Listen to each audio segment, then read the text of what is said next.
नमस्कार दोस्तों, आज हम मुग़ल डायनेस्टी को पढ़ेंगे और इसको पूरा ख़त्म करेंगे।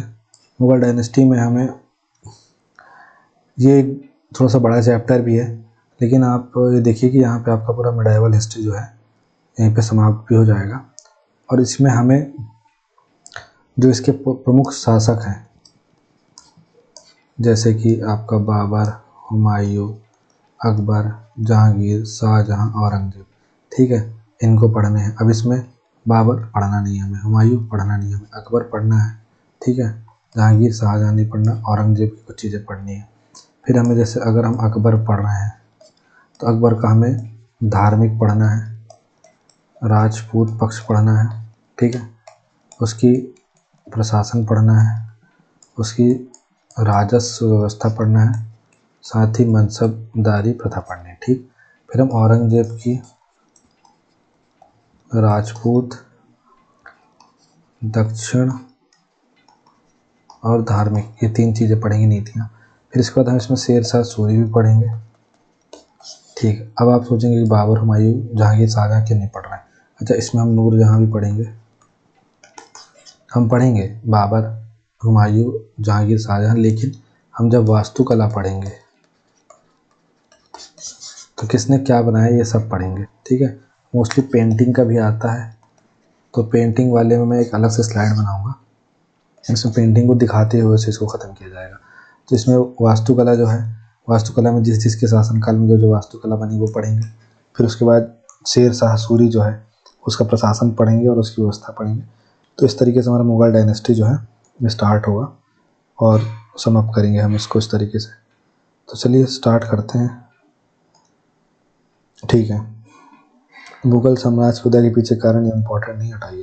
शेरशाह सूरी द्वारा ये प्रशासनिक नवाचार जो है, एक बार इसको देख लेते हैं, फिर जो उसका प्रशासन में जो उसने किया है वो मैं इसको अच्छे से आपको बताऊंगा। भूमि राजस्व प्रणाली, ठीक। शेरशाह सूरी ने भूमि को 3 श्रेणियों में, अच्छी, औसत, खराब में बांट दिया। फिर भूमि का सर्वेक्षण किया और राज्य का हिस्सा औसत उपज का 1/3 तय किया, जो नकद ले सकता था या फसलों के रूप में ले सकता था। इसे ही क्या कहा जाता है, माल गुजारी। आपको याद होगा जब 1857, माफ़ कीजिएगा, जब ब्रिटिशर्स भारत आ जाते हैं और जब उसके बाद वो अपनी 1793 के बाद एक जो स्थायी बंदोबस्त लेके आता है लॉर्ड कॉर्नवालिस, तो उसके पहले क्या व्यवस्था चल रही थी, उसके पहले ही मालगुजारी व्यवस्था ही चल रही थी, ठीक है। तो उसके बाद फिर उसको बदलते गए चलते गए, तो उसमें फिर महालवाड़ी, फिर आपका स्थायी बंदोबस्त, ठीक है, तो तमाम व्यवस्थाएं फिर आती हैं। तो उसी में ही उसका ही ये मतलब प्रारंभिक रूप है जो मालगुजारी है। फिर सड़क और बुनियादी ढांचे का उसने बढ़िया विकास किया, बंगाल को पंजाब से जोड़ने वाली जीटी रोड का निर्माण कर दिया। अगर आपसे शेरशाह सूरी के प्रशासन विशेषताओं के बारे में पूछे तो ये पॉइंट्स उसी के लिए हैं। व्यापार, संचार, सैन्य आवाजाही को बढ़ावा दिया, इसने सराय बनाई, ठीक है, ठीक है। फिर मुद्रा सुधार किया इसने, रुपया नामक एक मानकीकृत चांदी का सिक्का जारी किया, जिसने आर्थिक स्थिरता और व्यापार में सुधार किया। अब देखिए ये जो रुपया नामक मुद्रा है ना, ये 1857 तक चलती रही, अंग्रेज इसी को ही चलाते रहे। फिर न्यायिक प्रणाली, शेरशाह ने कुशल नाजी न्यायाधीश नियुक्त करके स्थानीय रीति रिवाजों का सम्मान करते हुए इस्लामी कानून का पालन करके निष्पक्ष न्याय सुनिश्चित किया। जो शेरशाह है ये कभी फरीद खान हुआ करता था, फिर कभी शेर खान हुआ, फिर शेरशाह हो गया। ये बहुत ही महत्वाकांक्षी और बहुत ही प्रबुद्ध किस्म का आदमी था। मतलब जब इसे बाबर ने इसे एक बार देखा था जब, तो बाबर ने कहा था कि मुझे इस व्यक्ति की आंख में एक बहुत बड़े मतलब सुल्तान की नज़र समझ में आती है, मतलब सुल्तान दिखता है इसकी नज़रों में मुझे, और एक बहुत बड़ा शासक बनेगा ये। और उसे ये डर भी था कि ये हमें ही पराजित करके बनेगा, और ऐसा ही हुआ। फिर जो प्रशासनिक प्रभाग इसने बनाए थे, तो साम्राज्यों को सरकारों में बांटा, आगे चलकर परगना में विभाजित हो गए।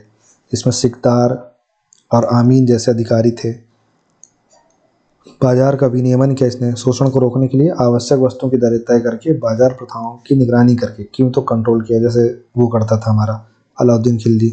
सैन्य सुधार किया जो उसने, तो शेरशाह ने दाग प्रणाली मतलब घोड़ों की ब्रांडिंग शुरू की और एक अनुशासित और अच्छी तनख्वाह वाली सेना बनाए रखी। अभी आपने मोटा माटी देखा, अब हम जब इसका प्रशासन अच्छे से पढ़ेंगे तो आपको सब समझ में आएगा कि मैं कहना क्या चाह रहा था। देखिए यहाँ पे हम इसको वाइट कर लेते हैं। देखिए तो शेरशाह के प्रशासन में आप देखेंगे किसी का भी प्रशासन होगा तो आप उसमें देखेंगे केंद्रीय प्रशासन होगा, फिर प्रांत होगा, फिर उसमें सरकारें होंगी, उसमें परगना होगा, उसमें ग्राम होगा, ठीक है, उसमें गुप्तचर व्यवस्था होगी, न्याय व्यवस्था होगी, सेना होगी, वित्त प्रशासन होगा, तमाम चीज़ें होंगी।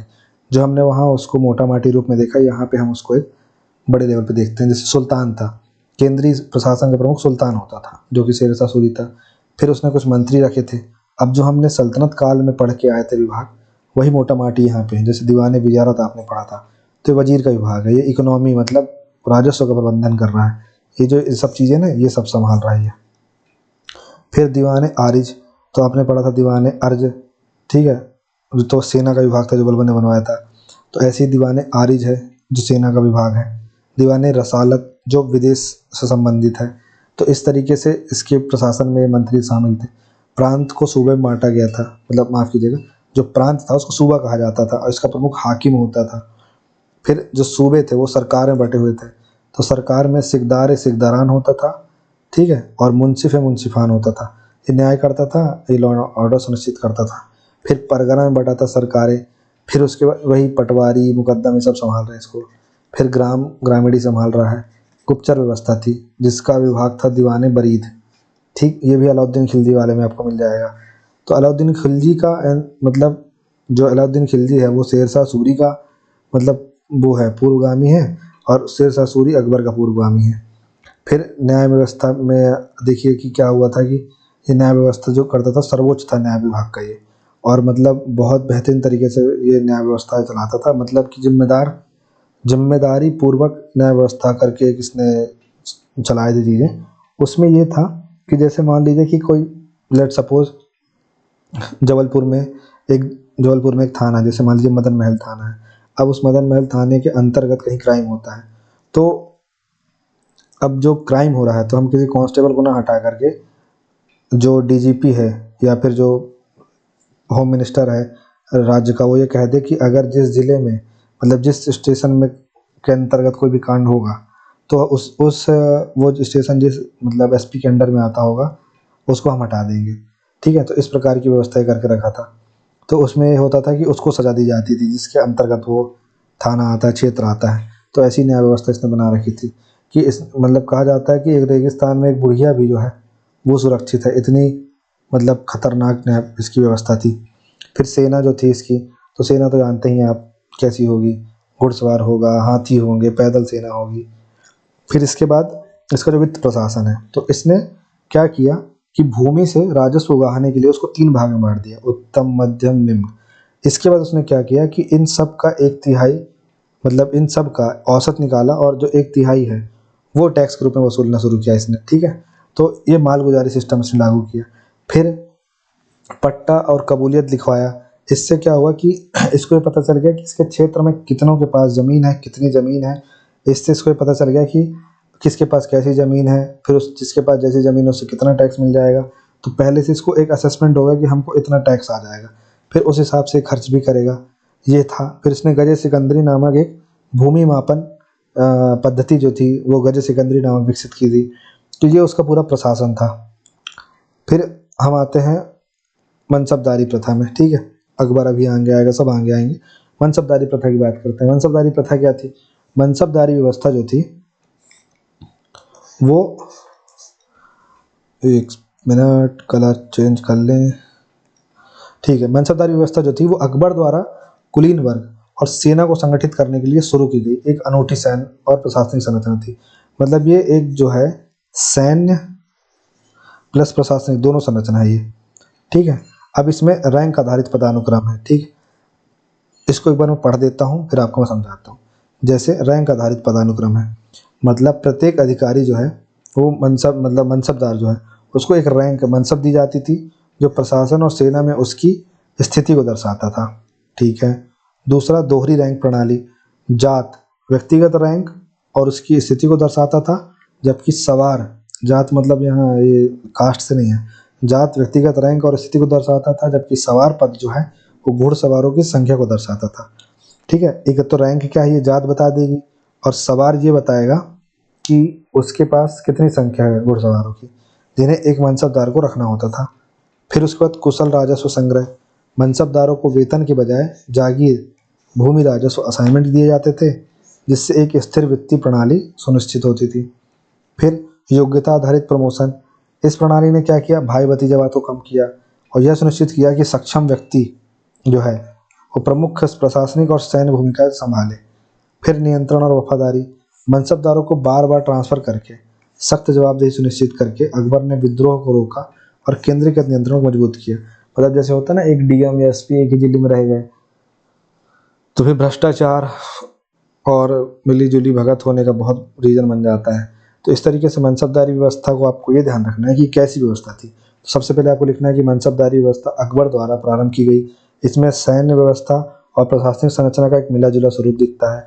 फिर आपको लिखना है कि एक रैंक आधारित पदानुक्रम था ये, जिसमें जो प्रत्येक अधिकारी जो मनसबदार होता था उसको एक रैंक मतलब मनसब मिलती थी जो प्रशासन और सेना में उसकी स्थिति को दर्शाता था, पहली बात।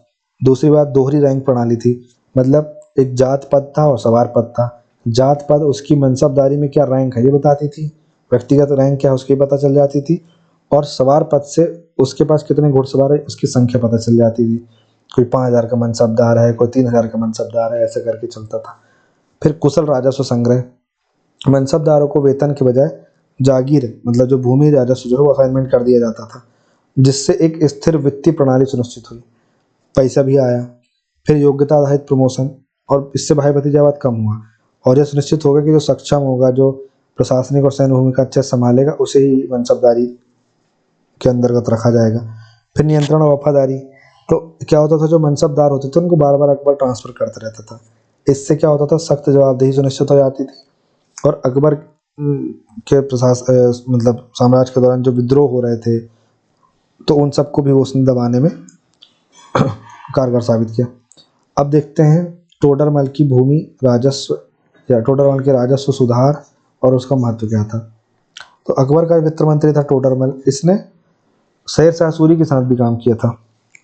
तो टोडरमल ने राजस्व संग्रह के लिए एक व्यवस्था बनाई थी जिसे दहसाला प्रणाली कहा जाता है।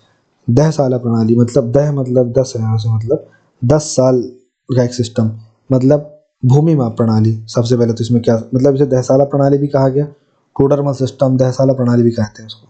अब भूमि माप प्रणाली, तो भूमि को उर्वरता के आधार पर वर्गीकृत कर दिया गया और निष्पक्षता सुनिश्चित करने के लिए राजस्व उसी के अनुसार तय किया गया। अब कितनी प्रकार से भूमि को बांटा था, बोराज, परती, चांचड़, बंजर, ये चीज़ें हैं, आगे भी आएगा। फिर मानकीकृत राजस्व दरें, मतलब पिछले 10 वर्षों की औसत उपज की गणना की गई और उपज का 1/3 राजस्व के रूप में तय किया जाता था। ठीक है, एक ये पता किया गया कि इस जमीन से पिछले लास्ट 10 ईयर्स में मोटा मोटी क्या उपज हुई है, तो उससे पता चल जाता था कि कितनी उपज हुई है। फिर उस उपज का जो 1/3 पोर्शन होता था वो राज्य जो है राजस्व के रूप में तय कर देता था कि इतना, तो अब इतना जो मान लीजिए कि ये हुआ कि 10 साल में इतना उगाही हुआ है, तो मान लीजिए 30 रुपये का उगाही हुआ है, तो ये एवरेज बना दिया गया 30 रुपये, ठीक है, तो इतना ही मिलने लग जाएगा। फिर नकद आधारित भुगतान, मतलब किसानों को नकद में राजस्व का भुगतान करने के लिए प्रोत्साहित किया गया, जिससे अर्थव्यवस्था को बढ़ावा मिला और शोषण कम हुआ। फिर उसके बाद चौथा आपका था ग्राम अभिलेखों का रखरखाव। विस्तृत भूमि अभिलेखों ने जवाबदेही सुनिश्चित की और भ्रष्टाचार को रोकने में मदद की। इसमें ग्राम अभिलेखों ने बहुत रोल अदा किया। फिर अगला स्थिरता और विकास, इस प्रणाली ने स्थिर राजस्व संग्रह सुनिश्चित किया जिससे राज्य के खजाने और किसान दोनों को लाभ हुआ। किसान को ऐसे लाभ हुआ कि उससे ऐसा नहीं हो रहा था कि 50% 70% वसूल लिया जा रहा है, तो इससे किसान को ये फायदा हुआ कि जो उसको नहर, सिंचाई, ये सब व्यवस्था जो सरकार दे रही है उसके बदले में जो टैक्स दे रहा है वो उतने में भरपाई कर ले और जो प्रशासन है या राज्य है उसको भी पैसा मिल जाए। फिर टोडरमल की राजस्व प्रणाली जो थी उसमें भूमि की जो कुछ श्रेणियां थी वो हम देख लेते हैं। जैसे भूमि को उर्वरता और उत्पादकता के आधार पर 4 श्रेणियों में बांटा। पोलज, ये परौती नहीं है यहाँ पे ना, ये परती है, ये गलत लिख गया है। पोलज, परती, चांचड़ और बंजर। पोलज जो है प्रति वर्ष खेती की जाने वाली भूमि और बिना परती भूमि की आवश्यकताओं के नियमित रूप से फसल पैदा करने वाली भूमि, इसे सबसे उपजाऊ और उत्पादक भूमि माना जाता है। मतलब प्रतिवर्ष इससे खेती की जा रही है, ठीक है, और बिना परती भूमि की आवश्यकता के नियमित रूप से फसल पैदा करती है। फिर उसके बाद परती में आपका क्या आता है, उर्वरता वापस पाने के लिए 1 या 2 साल के लिए परती छोड़ी गई भूमि खेती के लिए बहाल करने के लिए न्यूनतम प्रयास की आवश्यकता होती है। ठीक, मतलब परती जो है भूमि है वो उर्वरता वापस लाने के लिए 1 या 2 साल के लिए परती छोड़ी गई भूमि है, मतलब वापस उर्वरता आ जाएगी तो उसमें फिर से खेती करेंगे हम। फिर चांचर जो है दोबारा खेती करने से पहले 3 से 4 साल के लिए उसे परती छोड़ दिया गया हो, है ना। फिर उसके बाद बंजर में इसे अंश वर्षों या उससे अधिक समय तक बिना उपयोग की गई बंजर और मतलब इसका अंश वर्षों नहीं होगा, इसका मतलब कई वर्षों या उससे अधिक समय तक, जैसा मोटा माटी यहाँ कहना चाह रहा हूँ कि 10 वर्ष के आसपास लीजिए, ठीक है ना। 10 वर्षों या उससे अधिक समय तक बिना उपयोग की गई बंजर भूमि जो है इसके अंतर्गत आएगी। इसे उत्पादकता बनाने के लिए महत्वपूर्ण निवेश और श्रम की आवश्यकता होती है। तो कुल जमा आप याद रखिए कि टोडर मल ने भूमि को 4 भाग में बांटा, पोलज, परती, चांचड़, बंजर। पोलज जो है ऊपर है, सबसे बढ़िया चीज़ है वो, मतलब ये है कि उसमें हर साल खेती हो रही है। परती जो है उसे 1 या 2 साल के लिए छोड़ दिया गया है। चांचड़ जो है उसको 3 या 4 साल के लिए परती छोड़ दिया गया। बंजर जो है वो अधिक समय तक बिना किसी उपयोग की गई बंजर भूमि है वो, ठीक है। फिर उसके बाद आप देखिए अगला है आपका, हमें अब अकबर की धार्मिक व्यवस्था, दीन इलाही, राजपूत नीति, परिणाम, अकबर महान सम्राट क्यों था, ये सब चीज़ें समझेंगे। तो इसमें हम अकबर की जो धार्मिक नीति है वो देख लेते हैं। तो अकबर की धार्मिक नीति जो हम जानेंगे तो हमें ये जानना है कि जो अकबर है उसकी धार्मिक नीति जो इस प्रकार की है, सहिष्णु टाइप की, उसके पीछे का कारण क्या है, या उसको ऐसे कौन से कारण जो उसने उसको प्रेरित किया इस टाइप की धार्मिक नीति बनाने के लिए, या उसके अंदर ऐसा कुछ भाव था। तो देखते हैं राजनीतिक कारण। राजनीतिक कारण जब आप देखेंगे, मतलब हम यहाँ पे देख रहे हैं कि जो अकबर की धार्मिक नीति है उसको प्रेरित करने वाले क्या कारण है, ठीक है। उस ऐसे कौन से फैक्टर्स थे जिन्होंने उसे मोटिवेट किया जिससे वो ऐसी धार्मिक नीति बना पाया या इस तरीके का व्यक्ति बन पाया।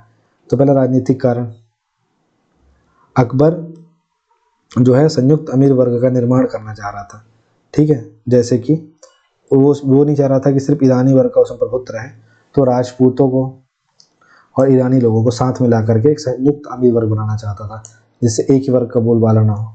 दूसरा, बहुसंख्यक हिंदू जो लोग थे उनको संतुष्ट करना भी उसके जिम्मेदारी थी। तो ये सब कारणों ने उसकी ऐसी नीति बनाने के प्रेरित किया। दूसरा, मंगोल परंपरा का उस पर प्रभाव था। जैसे मंगोल परंपरा में ज़्यादातर धार्मिक उदारता ही देखी गई, ठीक है। वो धार्मिक रूप से ज़्यादा कट्टर नहीं होते। पॉलिटिकली रिलीजियस होना अलग चीज़ है, ठीक है ना, लेकिन वो धार्मिक रूप से उदार हैं। फिर परिवारजन का प्रभाव, उसके ऊपर बैरम खां का प्रभाव पड़ा, अब्दुल लतीफ़ का प्रभाव पड़ा। ये दोनों बहुत ही उदार व्यक्तित्व वाले थे और उसको शिक्षा देते थे। उसके बाद जो सूफी संत थे, है ना, और जो सूफी भक्ति आंदोलन चला उसका उसके ऊपर खूब प्रभाव पड़ा। उसके बाद आत्मचिंतन का प्रभाव, उसका एनालिसिस करने का सिस्टम, उसके साथ बातचीत करने वाले जो लोग थे कि वो अलग अलग धर्म के गुरुओं को भी ला करके चिंतन कर रहा है, बीरबल के साथ उसका चिंतन चल रहा है।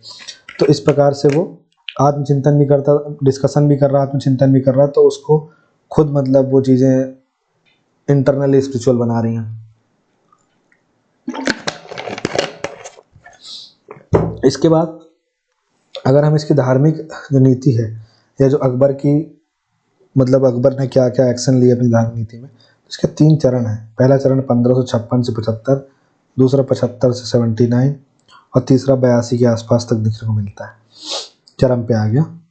इसमें दास प्रथा खत्म कर दी इसने 1556 से 75 में आप देखेंगे तो इसके तहत इसने क्या किया, 1562 में दास प्रथा खत्म कर दी, तीर्थ यात्रा कर समाप्त कर दिया 64 में, फिर मंदिर बनाने की अनुमति दे दी हिंदुओं को, ठीक है। अच्छा, अकबर किस टाइप की धार्मिक नीति है, इसके पीछे कारण ये भी है कि जो उसकी शादियाँ हुई हैं, ठीक है, और उनका जो राजपूतों के साथ संबंध है वो भी एक बहुत बड़ा फैक्टर है उसकी धार्मिक नीति के इस उदार होने का या उदार धार्मिक नीति बनाने का।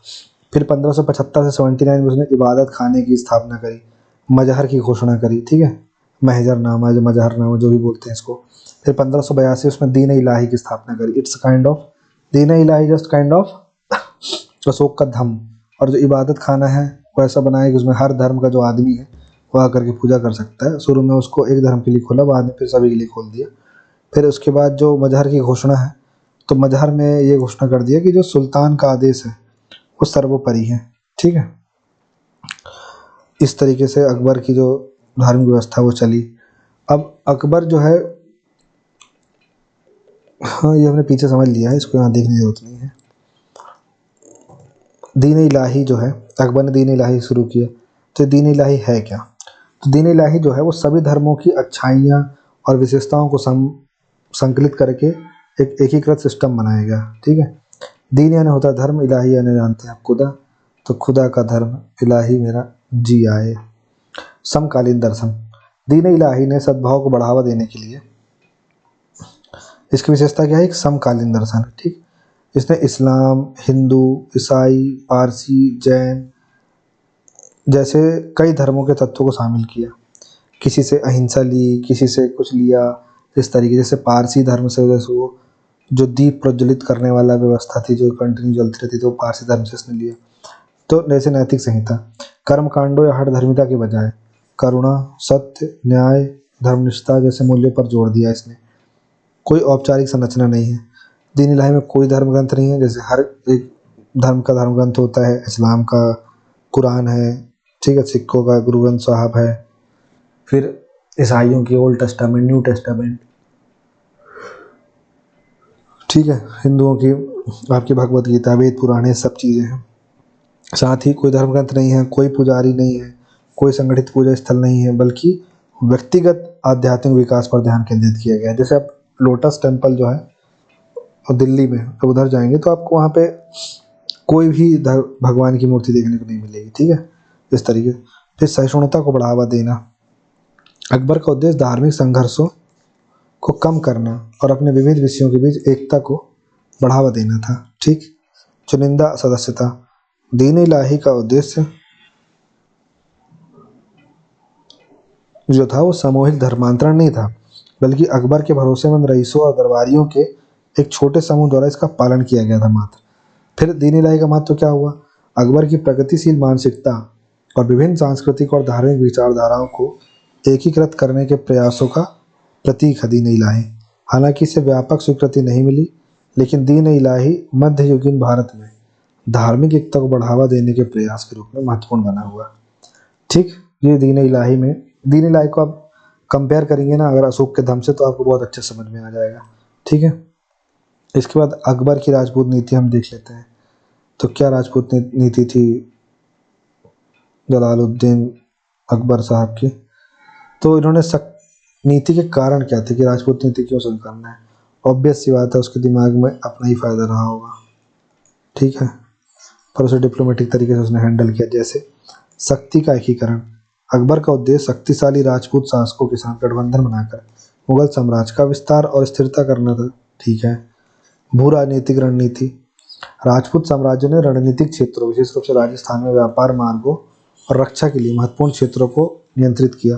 तो अगर जब ये क्षेत्र अगर राजपूतों के अंडर में है, तो राजपूत अगर मुगलों से, अकबर से हाथ मिला लेंगे, तो वो जो व्यापार मार्ग है वो मुगलों के अधीन हो जाएंगे, मुगलों के साथ हो जाएंगे या उनके भी काम आ जाएंगे। विविध समुदायों का एकीकरण, अकबर आंतरिक संघर्षों को रोकने के लिए विविध सांस्कृतिक और धार्मिक समूहों को एकजुट करने में विश्वास करते थे। तो विविध समुदायों का एकीकरण, ठीक, राजपूत नीति के कारण, ये कारण है राजपूत नीति के कि आप अकबर जो है आंतरिक संघर्षों को रोकने के लिए, जैसे देखिए जो मतलब जो काम दोस्ती बना के हो सकता है उसके दुश्मनी करने की क्या ज़रूरत है? यही वाला काम किया अकबर ने। इस क्षेत्र में जो लोग रहते थे उनसे दोस्ती बनाई, इधर से जो लोग रहते थे उनको दोस्ती बनाई, किसी को वाद विवाद से दोस्ती बनाई तो किसी को लात मार के दोस्त बनाया, इस तरीके से। फिर सैन्य शक्ति, राजपूत योद्धा अपनी बहादुरी के लिए जाने जाते थे, उनका समर्थन प्राप्त करने से मुगल सेना मजबूत हुई। राजपूत तो जैसे महान महान राजा हुए, महाराणा प्रताप, महाराणा सांगा, ठीक है, तो इतने महान शासक हुए, तो जब इनको पता है कि जो जो अपने सम्मान के लिए लड़ जाएगा, अगर हम उनसे हाथ मिला लेंगे तो वो हमारे लिए क्या नहीं कर सकता। ठीक है, फिर राजनीतिक दृष्टिकोण, अकबर ने विजय के बजाय शांतिपूर्ण गठबंधन की मांग की, सम्मान और विश्वास के माध्यम से वफादारी को बढ़ावा दिया। ठीक, तो ये अकबर की राजपूत नीति के कारण है कि उसको शक्ति का एकीकरण करना है। ठीक है, ताकि राजपूत शासक जो इनके साथ गठबंधन बना ले तो मुगल साम्राज्य का विस्तार भी हो जाएगा, स्थिरता आ जाएगी।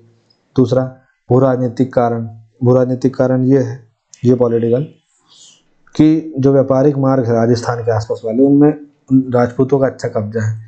तो ऐसे क्षेत्र अगर अकबर को भी मिल जाएंगे तो उसका ही फायदा होगा, अगर उसके साथ राजपूत मिल जाएंगे।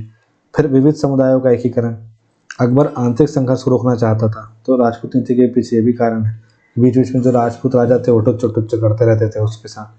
फिर सैन्य शक्ति, जो राजपूत योद्धा अपनी बहादुरी लिए जाने जाते थे, तो अकबर की राजपूत नीति के पीछे एक ये भी कारण था कि राजपूत शासक उससे मिल जाएंगे तो उसे एक सैन्य शक्ति मिल जाएगी बड़ी। और राजनीतिक दृष्टिकोण तो आप जान ही रहे हैं कि अकबर ने विजय के बजाय शांतिपूर्ण गठबंधन की मांग करी है ना, भेरी घोष की जगह धम्म घोष। अब परिणाम क्या हुए, अकबर जो अपने अकबर हैं, अकबर जी की राजनीति, अकबर की राजपूत नीति के क्या परिणाम हुए। पहला तो ये हुआ कि जो वो चाह रहा था वही हो गया। तो राजनीतिक स्थिरता चाह रहा था, राजनीतिक स्थिरता आ गई। राजपूतों को अपने प्रशासन में शामिल करके अकबर ने राजस्थान जैसे महत्वपूर्ण क्षेत्रों में शांति सुनिश्चित कर ली। सैन्य विस्तार हो गया उसका। राजा मानसिंह जैसे राजपूत योद्धाओं ने मुगल विजय में महत्वपूर्ण भूमिका निभाई। क्षेत्रीय विस्तार में सहायता मिल गई। तीसरा, सांस्कृतिक संलयन, राजपूतों की कला, वास्तुकला, परंपराओं ने मुगल संस्कृति को प्रभावित किया और समृद्ध किया। फिर धार्मिक सद्भाव, अकबर की सहिष्णुता ने धार्मिक संघर्षों को कम किया, जिससे सामाजिक एकता मजबूत हो गई। फिर स्थायी वफादारी, मजबूत राजपूत मुगल गठबंधन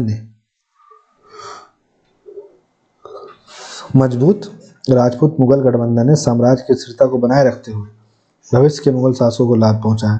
तो राजपूत नीति के जो परिणाम थे वो क्या थे, वो जो कारण थे उसके अकबर की राजपूत नीति के, वही सिद्ध हो गए, तो वही उसके परिणाम बन गए। राजनीतिक स्थिरता वो चाहता था, राजनीतिक स्थिरता आ गई। सैन्य शक्ति, सैन्य विस्तार वो चाहता था, तो सैन्य विस्तार हो गया। ठीक है, सांस्कृतिक संलयन हो गया, धार्मिक सद्भाव बढ़ गया और स्थायी वफादारी आ गई। अब अकबर जो है एक महान सम्राट क्यों था, क्यों थे, ऐसा लिखा है मैंने, जैसे क्या, ठीक है, हो गया। महान सम्राट क्यों थे ये बताइए, तो बताओ भाई क्यों थे। आप भी पूरे मुगल सल्तनत में अकबर अकबर अकबर करते रहते हैं, तो कुछ तो कारण होगा कि अकबर बहुत महान सम्राट क्यों था। ये सवाल ही गलत लिखा मैंने, हाँ, थे। ठीक है, तो सैन्य कौशल और विस्तार, सैन्य कौशल और विस्तार मतलब इसको आप राजनीतिक, सामाजिक, आर्थिक, धार्मिक बांट दीजिए, लेकिन मोटा माटी देख लीजिए। सैन्य कौशल, ठीक है भाई, और विस्तार, तो अकबर ने उत्तर भारत, गुजरात, बंगाल, दक्कन में मुगल साम्राज्य का विस्तार कर दिया। पानीपत की दूसरी लड़ाई 1556 में सॉरी उसकी जीत और राजस्थान और कश्मीर में अभियानों ने उनकी सैन्य प्रतिभा को प्रदर्शित किया। दूसरा, प्रशासनिक सुधार, एक संरचित सैन्य और नागरिक प्रशासन सुनिश्चित करने के लिए मनसबदारी प्रणाली की शुरुआत की उसने। साथ ही टोडरमल के राजस्व सुधारों को लागू किया और उर्वरता के आधार पर भूमि कराधान को मानकीकृत कर दिया। तो प्रशासन भी बढ़िया किया, राजस्व प्रशासन बढ़िया किया उसने। फिर धार्मिक सहिष्णुता और दीन इलाही, मतलब धार्मिक क्षेत्र में क्या किया उसने, गैर मुसलमानों पर जजिया कर समाप्त किया और धार्मिक सद्भाव को बढ़ावा दिया। सभी धर्मों के लिए शांति और सम्मान को बढ़ावा देने वाले नैतिक मार्ग दीन इलाही की स्थापना की। ठीक। फिर राजपूत नीति, राजपूत राजकुमारियों से विवाह करके राजपूत शासकों के साथ रणनीतिक गठबंधन बनाए, मतलब राजपूत राजकुमारियों से विवाह करके राजपूत शासकों के साथ रणनीतिक गठबंधन बनाया इसने। ठीक, इसलिए महान सम्राट था। इससे क्या हुआ, राजपूत रईसों को मुगल प्रशासन में एकीकृत किया, जिससे राजनीतिक स्थिरता मजबूत हुई और आंतरिक शांति भी जनरेट हुई। न्यायिक और कानूनी सुधार, संहिताबद्ध कानूनों के साथ एक निष्पक्ष न्यायिक प्रणाली की स्थापना की। जाति, धर्म, सामाजिक स्थिति के बावजूद न्याय निश्चित किया, रूल ऑफ लॉ टाइप सा। फिर उसके बाद और क्या था, सांस्कृतिक संरक्षण, कि फारसी भारतीय शैलियों को मिलाकर अद्वितीय मुगल चित्रकला शैली विकसित की। साथ ही कला, साहित्य, वास्तुकला का समर्थन किया और फतेहपुर सीकरी जैसे कार्यों को पूरा किया। सही बात है, उसमें देखते पंचमहल है, देख से एक चीज़ें हैं, दीवाने आम दीवाने खास। फिर आपका शैक्षिक पहल, तो महाभारत और रामायण जैसे संस्कृत ग्रंथों को फारसी में अनुवाद करवाया, है ना, और इसके लिए शिक्षण केंद्रों और पुस्तकालयों के विकास को बढ़ावा दिया। आर्थिक समृद्धि, तो सड़क नेटवर्क, बाजार विनियमन में सुधार करके व्यापार को बढ़ावा दिया इसने। भारत को मध्य एशिया, फारस और यूरोप से जोड़ने वाले व्यापार मार्गों का विकास किया इसने। फिर कूटनीतिक कौशल, पुर्तगाली, फारसी, ऑटोमन जैसे विदेशी शक्तियों के साथ शांतिपूर्ण संबंध बनाए, गठबंधन को मजबूत करने और व्यापार का विस्तार करने के लिए राजनयिक मिशन भेजे। और विरासत और प्रभाव। तो अकबर के शासनकाल ने एक बहुसांस्कृतिक साम्राज्य की नींव रखी जो समावेशिता पर पनपा। उसकी नीतियों ने बाद के मुगल शासकों को प्रभावित किया, एकता शासन पर उनके जोर के लिए उनकी प्रशंसा की। तो इस प्रकार से आप देखेंगे कि अकबर को क्यों महान सम्राट कहा जाता है। तो एक बार और मैं आपको बता दूं कि उसके सैन्य कौशल और विस्तार के लिए, ठीक है, तो उसने साम्राज्य अपना विस्तारित किया और सूझबूझ से भी किया और हथियार से भी किया। फिर प्रशासनिक सुधार, तो उसने जब प्रशासन में सुधार करे, मनसबदारी प्रथा, फिर उसके बाद आपकी टोडरमल की दहसाला प्रथा, टोडरमल सिस्टम या दहसाला सिस्टम, ये सब चीज़ें। फिर धार्मिक सहिष्णुता, उसने दीन इलाही बनाया, ठीक है, इबादत खाना खोला उसने। आप देखेंगे कि उसने दास प्रथा बंद करी, जजिया कर समाप्त किया, हिंदुओं को मंदिर बनाने की अनुमति दी, ये सब चीज़ें। फिर राजपूत नीति, अब राजपूत नीति में जैसे राजपूत राजकुमारी से विवाह किया और राजपूत शासकों के साथ बढ़िया रणनीतिक संबंध बनाए इसने। फिर न्यायिक और कानूनी सुधार, संहिताबद्ध कानूनों के साथ एक निष्पक्ष न्यायिक प्रणाली की स्थापना करी। जाति, धर्म या सामाजिक स्थिति के बावजूद न्याय सुनिश्चित किया उसने। फिर सांस्कृतिक संरक्षण, तो फारसी और भारतीय शैली को मिलाकर अच्छी खासी मुगल चित्रकला, वास्तुकला, सबको संरक्षण दिया। फिर शिक्षण केंद्रों और पुस्तकालयों के विकास को बढ़ावा दिया इसने, जहाँ महाभारत और रामायण जैसे संस्कृत ग्रंथ का फारसी में अनुवाद हुआ। फिर आर्थिक समृद्धि में आप देखिए सड़क नेटवर्क, बाजार विनियमन, फिर मध्य एशिया, फारस, यूरोप से जोड़ने वाले व्यापार मार्ग विकसित कर रहा है। कूटनीतिक कौशल, पुर्तगाल, फारसी, ऑटोमन जैसे विदेशी शक्तियों के साथ शांतिपूर्ण संबंध है, उठना बैठना चल रहा है इनका। फिर विरासत और प्रभाव, तो आने वाली जो पीढ़ियों के लिए अपनी विरासत बढ़िया सी छोड़ गया। That is why Akbar is called great emperor, ठीक है, ग्रेट सम्राट, महान सम्राट, ठीक है, महान राजा, महान बादशाह, ये सब चीज़ें। फिर अब हमें यही देखना है कि जहांगीर के काल में जो नूरजहाँ थी उनका क्या प्रभाव था। मेहरुन्निसा, नूरजहाँ, ठीक है, तो यही है सलीम के अनारकली, ठीक। तो राजनीतिक प्रभाव, प्रशासनिक नियंत्रण, सैन्य और कूटनीति, और क्या है, और क्या है, और है आर्थिक और व्यापारिक प्रभाव, सांस्कृतिक और स्थापत्य योगदान, सामाजिक और धर्मार्थ गतिविधियाँ, फिर निष्कर्ष, ठीक। तो ये तमाम चीज़ें जो हैं जो हम इसमें यहाँ देखेंगे। जहांगीर के काल में नूरजहाँ का प्रभाव, पहला तो राजनीतिक प्रभाव पड़ा। नूरजहाँ जहांगीर की मुख्य सलाहकार बन गई, ठीक, जो अक्सर राज के मामलों में महत्वपूर्ण निर्णय लेती थी और उनके नाम पर कई फरमान, शाही आदेश जारी किए गए थे जो उनके अधिकार को दर्शाते थे। जहांगीर के साथ साथ उनके नाम वाले सिक्के भी ढाले गए, उनकी प्रमुख भूमिका को दर्शाते थे। तो मतलब नूरजहाँ का प्रभाव ये था जहांगीर के काल में कि वो डिसीजन लेती थी, शाही आदेश फरमान जारी करती थी। पहला, प्रशासनिक कंट्रोल, उन्होंने रणनीतिक रूप से अपने परिवार के सदस्यों को महत्वपूर्ण प्रशासनिक पदों पर रखा, है ना, ससुरालवाद। और पिता इत्मादुद्दौला, ठीक है, वजीर प्रधानमंत्री बन गए, जिससे दरबार में उनका प्रभाव मजबूत हो गया। वाह, नेपोटिज्म। फिर सैन्य कूटनीति, ठीक है, सैन्य व्यवस्था और कूटनीति, नूरजहाँ ने राजनयिक संबंधों को संभालने और स्थिरता बनाए रखने में महत्वपूर्ण भूमिका निभाई। महावत खान द्वारा जहांगीर की कैद के दौरान नूरजहाँ ने कमान संभाली और सफलतापूर्वक उनकी रिहाई सुनिश्चित करी। मतलब ऐसा नहीं हुआ कि उसने मुगल साम्राज्य को अपने अधीन कर लिया हो, अपने घर वालों को बड़े पद पे बैठाए, लेकिन राजा जहांगीर को ही बनाए रखा। बहुत दिमाग वाली महिला थी, वो जानती थी कि वो राजा बन गई तो जैसे रजिया सुल्तान का हाल हुआ था उसका भी हो जाएगा। तो पर्दे के पीछे से वो पर्दे के बाहर खेल कर रही थी। नूरजहाँ ने व्यापार मार्गों के विस्तार का समर्थन किया और कपड़ा, हस्तशिल्प जैसे उद्योग को बढ़ावा दिए। अब समझ जाइए, रेशम, कालीन और आभूषण जैसे विलासिता के सामानों के निर्यात को प्रोत्साहित किया। इनकी जो माँ थी बहुत बढ़िया गुलाब चित्र बनाती थी। फिर सांस्कृतिक और स्थापत्य योगदान, नूरजहाँ ने सक्रिय रूप से वास्तुकला को संरक्षण दिया। आगरा में इत्मादुद्दौला का जो मकबरा जो बनवाया, पहला मतलब ऐसा मकबरा जिसमें पित्तरादुर्ग का प्रयोग किया गया था, एकदम मतलब ऐसा मकबरा था इनका कि इंसान को देख के मरने का मन कर जाए कि हमारे लिए भी ऐसा बनाया जाए। उन्होंने फारसी कला और साहित्य को बढ़ावा दिया, जिससे मुगल दरबार की संस्कृति प्रभावित हुई। फिर सामाजिक और धर्मार्थ गतिविधि क्या चलाई मैडम ने, तो नूरजहाँ ने विधवाओं, अनाथों, वंचितों के कल्याण में योगदान किया। अच्छा, उन्होंने उद्यानों, विश्राम गृहों, सार्वजनिक सुविधाओं के विकास का समर्थन किया, उद्यान बनवाए कि यहाँ घूमो और चुगली करो।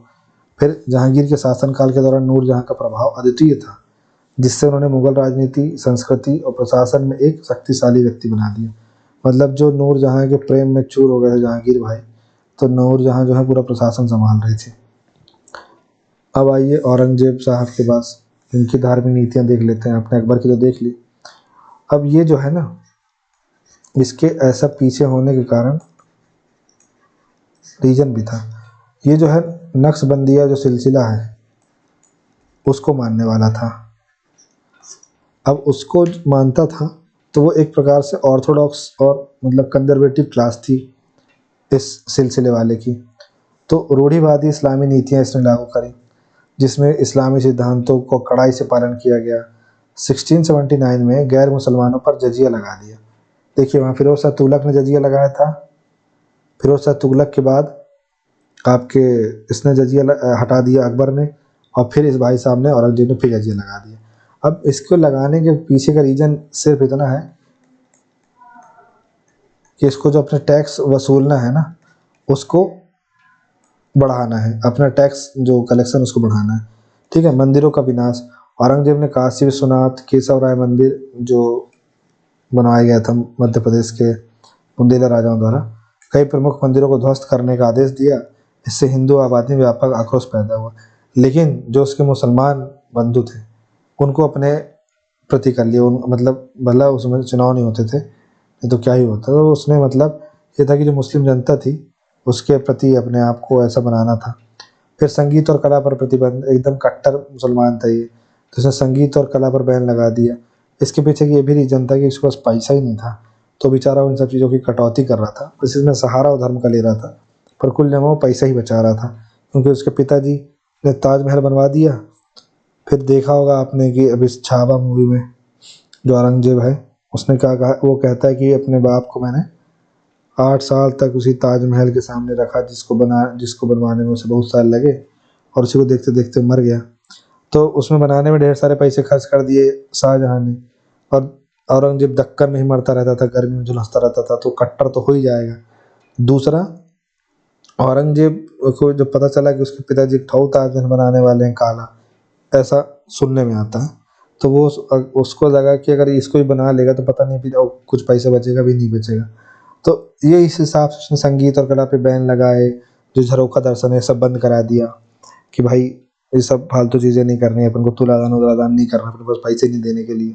बड़ी मुश्किल से तो बेचारा अपनी बीवी के लिए क्या कहना चाहिए औरंगाबाद में बीवी का मकबरा बनवा पाया। रिबॉक नहीं तो रिबूक ही सही जैसे। फिर गैर मुसलमानों को प्रशासन में भेदभाव का सामना करना पड़ा और राजनीतिक प्रभाव कम हो गया। इन नीतियों के कारण कई राजपूत सहयोगी ने खुद को मुगल साम्राज्य से अलग कर लिया, कर ही लेंगे। सरिया आधारित प्रशासन, औरंगजेब की कानूनी व्यवस्था सरिया कानून पर आधारित थी, जिसने गैर मुस्लिम विषयों और क्षेत्रीय नेताओं को अलग थलग कर दिया। ठीक है, मुगल साम्राज्य के पतन के पीछे कारण, इसके पहले मुगल साम्राज्य के राजनीतिक पहलू, प्रशासनिक पहलू, है ना, तो प्रशासनिक पहलू देख लीजिए। क्या बोल रहा प्रशासनिक पहलू, तो केंद्रीय प्रशासन, ठीक है, फिर प्रांत का प्रशासन होगा, फिर जिला होगा, फिर परगना होगा, फिर ग्राम होगा, फिर सैन्य प्रशासन होगा, फिर न्याय होगा, फिर राजस्व होगा। ठीक है, राजस्व आपने पहले देख लिया पर फिर भी यहाँ भी देख लीजिए। केंद्रीय प्रशासन में प्रमुख जो था बादशाह था। ये खलीफा से मान्यता नहीं लेते थे, है ना, ये खुद ही मतलब बादशाह है। फिर वकील मुतलक होता था जो मंत्रियों की नियुक्ति किया करता था। ठीक है, फिर दीवान या वजीर होता था जो राजस्व विभाग इसको संभालता था। फिर दीवान आरिज होता था जो मीर बख्शी होता था। मीर बख्शी क्या करता था काम, मीर बख्शी करता था सैन्य प्रशासन का काम, मतलब सेना की भर्ती करना, प्रशिक्षण करना, ये सब चीज़ें। फिर काजी उल कजात था। काजी उल कजात क्या था, प्रधान काजी था, ठीक है, न्याय करता था और रिलीजियस मैटर जो है उनको देखता था। सद्र उस सुदूर, ठीक है। फिर प्रांत या सूबा, केंद्र प्रांत सूबे में बट गया। प्रांत का सूबे का जो प्रमुख है सूबेदार है, ठीक है। अकबर के समय में 15 सूबे थे और औरंगजेब के समय 20 सूबे थे और इन सूबे का प्रमुख सूबेदार होता था। अब जिला, तो जो जिला है वो सूबा में सरकारों में बटा हुआ है, ठीक है। और जो फौजदार है वो प्रमुख सैन्य अधिकारी है जिले का। फिर परगना, तो परगना जो है उसका प्रमुख है सिकदार, और ग्राम का प्रमुख तो आप जानते हैं ग्रामीण ही होगा। अब इसके बाद जो सेना थी तो उसमें मनसबदार, अहदी और दाखिली 3 टाइप की सेना थी। ये एक प्रकार ये हो गया सेना का, और बाकी आपको तो पता ही, घुड़सवार सेना, रथ सेना, पैदल सेना, गज सेना, ये चीज़ें तो आपको याद ही है। फिर जो न्याय, तो न्याय का सर्वोच्च अधिकारी कौन होता था? सर्वे सर्वा होता था वो आपका राजा, बादशाह, ठीक है। अब राजस्व प्रशासन, तो राजस्व प्रशासन दहसाला बंदोबस्त आई, टोडरमल सिस्टम और दहसाला बंदोबस्त जानते हैं आप, एक ही है। फिर अलाली, दाम, जीतल और रुपया, इस नाम से सिक्के जारी करे इन्होंने, तो ये आपको ध्यान में रखना है। मुगल साम्राज्य के धार्मिक पहलू में इतना ज़्यादा इम्पोर्टेंट नहीं है, आपने जो उधर पे अकबर वाला पढ़ा है वही काम का है। अब हम प्रमुख मुगल वास्तुकला की सूची बनाते हैं और पतन सबसे आखिरी में देखेंगे। तो देखिए क्या सूची है मुगल वास्तुकला की भाई। तो प्रमुख मुगल वास्तुकला सूची है कि बाबर ने क्या बनवाया। तो बाबर ने ज़्यादा समय नहीं था बेचारे के पास, तो पानीपत का गार्डन, काबुली बाग मस्जिद हरियाणा, और अयोध्या में अपने मीर बाकी है, उसको बोला कि भाई बाबरी मस्जिद बना देना, तो राम मंदिर तो बन ही गया है। तो बाबरी मस्जिद और पानीपत गार्डन बनवाया, काबुली बाग का मस्जिद याद रखिएगा। फिर हुमायूं के काल में, तो हुमायूं के काल में दीन पनाह पुराना किला में दिल्ली में बना, दीन पनाह नामक मस्जिद, सॉरी दीन पनाह नामक बिल्डिंग बनवाई इसने, किसने? हुमायूं ने, पुराना किले के अंदर। अब हुमायूं का जो मकबरा है वो दिल्ली में बना, और उसकी बेगम जो है, मतलब पत्नी द्वारा निर्मित है, याद रख लीजिए, ठीक है। ये आपका देखिए, ये आपका क्या है, ये आपका हो गया, आपको तो पता ही होगा, ताजमहल, ठीक है। ये आपका है क्या? हुमायूं का मकबरा, ठीक है। ये हुमायूं का मकबरा है, ये आपका, ये भी हुमायूं का मकबरा है, ये भी हुमायूं का मकबरा है, नहीं ये नहीं है हुमायूं का मकबरा, ठीक है। ये सीरी फोर्ट है मेरे ख्याल से, ठीक है। ये आपकी जामा मस्जिद है, ये आप याद रखिए। अकबर के काल में क्या क्या बना? तो अकबर भाई के काल में बहुत सारी चीज़ें बनी। फतेहपुर सीकरी बना उत्तर प्रदेश में, है ना, उल्लेखनीय संरचनाओं वाली राजधानी शहर। इसमें बुलंद दरवाज़ा है, पंचमहल है, जामा मस्जिद है, दीवान खास है, सलीम चिश्ती का मकबरा है, शेख सलीम चिश्ती का। आगरा का किला है आगरा में, और अकबर का जो मकबरा है वो सिकंदरा में है, ठीक है। औरंगजेब की तो उखाड़ ही दी है कबर, लगता है कबर खोद दी है उसकी, खुद ही कबर की। फिर जहांगीर का काल, तो कश्मीर में उसने शालीमार बाग बनवाया, शालीमार। इत्मादुद्दौला का मकबरा उसकी वाइफ ने बनवाया आगरा में। पेट्राडूरा काम से जुड़ा हुआ पहला संगमरमर का मकबरा था। लाहौर तक चले गए भाई साहब, मोती मस्जिद बनवाए वहाँ, ठीक है, सो याद रखिए। फिर उसके बाद एक जामा मस्जिद मुल्तान में भी है शायद। शाहजहाँ का काल, मुगल वास्तुकला का स्वर्ण युग बोलते हैं शाहजहाँ काल को, ठीक है। भाई साहब ने 1632 में क्या बनवाया? ताजमहल। आगरा दुनिया के 7 अजूबों में से एक है, ठीक है। शाहजहाँ भी अजूबों में से एक होना चाहिए जिसने ताजमहल बनवाया। फिर दिल्ली की जामा मस्जिद बनवाई, ठीक है, सीटिंग कैपेसिटी या फिर एक साथ नमाज पढ़ने की कैपेसिटी से बहुत बड़ी है। लाल किला दिल्ली में बनवाया भाई साहब ने, यहीं से मोदी जी भाषण देते हैं, हर प्राइम मिनिस्टर भाषण देता है। शाहजहाँ का मयूर सिंहासन लाल किले की दीवान खास में है। शालीमार गार्डन लाहौर में बनवाया, और मोती मस्जिद आगरा में बनवाई। फिर औरंगजेब भाई साहब, जो बचे कुछ पैसे थे, थोड़ी बहुत सेविंग थी, तो उसे बीबी का मकबरा बनवा दिया औरंगाबाद में, इसे मिनी ताज भी बोलते हैं, सस्ता ताजमहल भी बोलते हैं इसको। और लाहौर में बादशाही मस्जिद बनवाई, ठीक। अब मुगल राजवंश की जो वास्तुकला है उसकी अपन को विशेषता समझना है। तो इसकी विशेषता ये है कि वही है मेहराब वहराब जैसी चीज़ें, भव्य पैमाने और भव्यता। देखिए जिस राजा के पास, जैसे कोई राजा है, उसके यहाँ लॉ एंड ऑर्डर बहुत बढ़िया है, तो उसके यहाँ इकोनॉमिकल एक्टिविटी बढ़िया होगी, एफडीआई फ्लो होगा, बढ़िया होगा, ठीक। इसके बाद उसके यहाँ इकोनॉमी अच्छी होगी तो पैसा होगा, पैसा होगा तो बड़ा बड़ा इंफ्रास्ट्रक्चर बनाएगा, ठीक है ना। इस तरीके से चलती चीज़ें। तो भव्य पैमाने और भव्यता दिखती है इनकी इमारतों में। दिल्ली का लाल किला देखिए, आगरा का किला देखिए। फिर लाल बलुआ पत्थर और सफ़ेद संगमरमर का प्रयोग हुआ है। जैसे आप देखिए जो आपका हुमायूं का मकबरा बना है, वो आपका रेड सैंडस्टोन से बना है। वहीं जो आपका एतमादुद्दौला का मकबरा बना है, या फिर जो ताजमहल बना है, वो सब मकराना राजस्थान से लाए गए संगमरमर से बना हुआ है, ठीक। उसके बाद आप गुंबद और मेहराब देखिए, ठीक है। तो ये आपका गुंबद हो गया भाई साहब, और ये आपका ऐसे नहीं बनता मेहराब, है ना, ऐसे मेहराब बन गया, इस टाइप से जो भी है। तो मेहराब ऐसे दिखता है, देखिए कहाँ गया मेहराब, ये जो है ना, ये मेहराब है, ये मेहराब है, ठीक है। ये काम किया उन्होंने, मतलब पूरा आर्किटेक्चर ही बदल के रख दिया। इसके बाद आप देखिए कि सम्मिति और संतुलन, मतलब कितना बढ़िया आर्किटेक्चर उन्होंने बनाया कि एकदम सही समरूपता अनुपात के साथ डिजाइन किया गया। फतेहपुर सीकरी और ताजमहल का लेआउट देखिए, मतलब ताजमहल में जो नक्काशी करी गई है अद्भुत, ठीक है। तो वहाँ दुद्दौला के मकबरा में तो और बढ़िया लगती है। चार बाग शैली, ठीक है, चार बाग बना है, मतलब ऐसे देखिए, या तो ये इमारत बनी है, ये मान लीजिए ताजमहल है, तो एक यहाँ गार्डन, यहाँ गार्डन, यहाँ गार्डन, यहाँ गार्डन बना दिया गया, या फिर एक ऐसा है ये इधर कंस्ट्रक्शन कर दिए गए और इसके सामने ये बना दिए गए। लेकिन चार बाग शैली मतलब ये है कि वो बीच में है, उसके चारों गार्डन देखने को मिलेगा, ठीक। उसके बाद पित्रादुरा, तो पत्थर की जड़ाई का काम है ना, अर्धकीमती पत्थरों का उपयोग करके बनाए गए जटिल पुष्प और ज्यामितीय डिजाइन है ये। जैसे ताजमहल और उद्दौला के मकबरे में सजावटी जड़ाई का खूब काम है, मतलब ताजमहल में तो सोने चांदी तक लगा के रखे थे भाई साहब ने, ठीक है। मतलब मोहब्बत हो तो शाहजहां की तरह हो। फिर दीवारों और दरवाजों पर कुरान की आयतों के साथ सुंदर सुलेख का उपयोग, ताजमहल के शिलालेख और बुलंद दरवाजा, जैसे आप देखते होंगे ना आजकल, हर बहुत से लोगों के घर जाएंगे तो उनके घर के बाहर श्री शिवाय नमस्तुभ्यम लिखा रहता है। तो ऐसे ये लोग भी कुछ कुछ खलील्लाह वसाले वसल्लम या फिर कुछ भी लिखवा रहे हैं। फिर फारसी, तैमूर और भारतीय शैलियों का मिश्रण, तो मुगल वास्तुकला में मध्य एशिया, फारसी और भारतीय तत्वों का मिश्रण था। उदाहरण के लिए फतेहपुर सीकरी में दीवान एक खास फारसी प्रभाव दिखाता है, ठीक है। नवीन जल चैनल और फव्वारे देखते होंगे आप कि, जैसे देखिए मैं आपको इमेज दिखाता हूँ, कहाँ गए भाई साहब, पेन का कलर जो है वो काला कर लिया जाए, ठीक है। ये आपको दिख रहा है गार्डन, ठीक है, ये दिख रहा है आपको, कहाँ गया, ये जो चीज़ है ये, ठीक है। फिर गार्डन तो दिख ही रहा होगा, ये सब चीज़ें, तो ये सब इनके आर्किटेक्चर की विशेषता थी, गार्डन, फव्वारे, ठीक है। अब आगे बढ़ते हैं, इसमें हम एक चीज़ और बची बस हमें वो देख लें।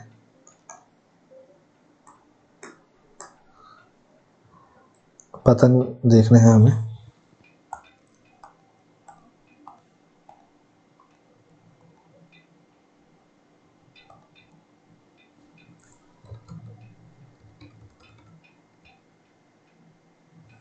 माफ़ कीजिएगा।